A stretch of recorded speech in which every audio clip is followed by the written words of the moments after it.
Hey everyone, and welcome to the channel. Today we're covering a story that has shaken the nation and reignited a fierce debate about political violence in America. Yesterday, conservative activist and founder of Turning Point USA, Charlie Kirk, was fatally shot while speaking on the campus of Utah Valley University. The suspect remains at large, and the search has launched a national manhunt. This isn't just a breaking news story. It's a moment that forces us all to look at the increasing tensions in our political landscape. On Wednesday, Charlie Kirk was in Orem, Utah, kicking off his American Comeback Tour. He was holding one of his signature Prove Me Wrong debates, an open forum event where he sits down and takes questions from students on a variety of topics. It was a clear day, an outdoor event, and a crowd had gathered to hear him speak. According to eyewitnesses and video footage from the scene, Kirk was in the middle of a question-and-answer session.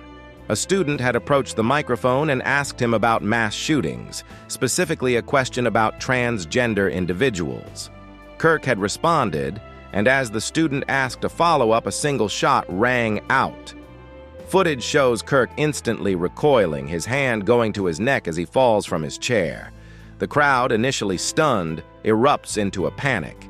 People are seen screaming, hitting the ground, and then scrambling to run for cover. This was not a random act of violence.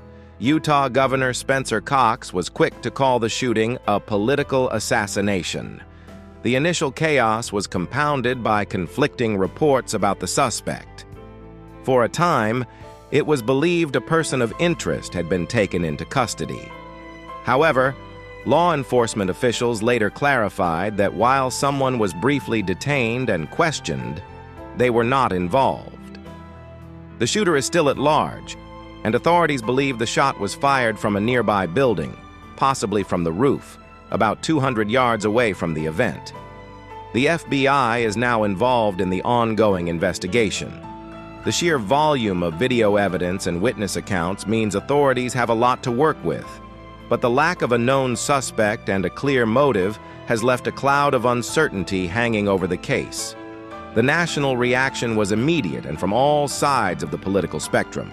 President Donald Trump, a close ally of Kirk, announced his death on social media, calling him a very, very good friend and ordering flags to be flown at half-staff. From the other side of the aisle, Democratic leaders including California Governor Gavin Newsom and former House Speaker Nancy Pelosi condemned the attack as disgusting and stated that political violence has no place in our nation. But while the condemnations have been swift, the fear is that this event will only deepen the partisan divide.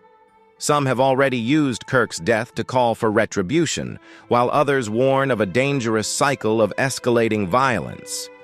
This event is a tragic reminder of how heated our political rhetoric has become. A college campus, a place that should be a safe space for the open exchange of ideas, became a place of targeted violence. No matter where you stand politically, the assassination of a public figure for their beliefs is a direct threat to the very foundations of American democracy. The conversations and debates that Charlie Kirk held on his tour may have been controversial, but they were a fundamental part of a free society. The moment we start settling our disagreements with bullets instead of ballots, with fear instead of free speech, we've lost a piece of what makes this country what it is. The manhunt continues, and we'll bring you updates as they come. But beyond the search for the suspect, this is a moment for all of us to pause, reflect, and consider the weight of our words. The safety of our civil discourse depends on it. What are your thoughts on this tragic event? Let us know in the comments below. And please, remember to like, subscribe, and hit that notification bell for more updates on this developing story.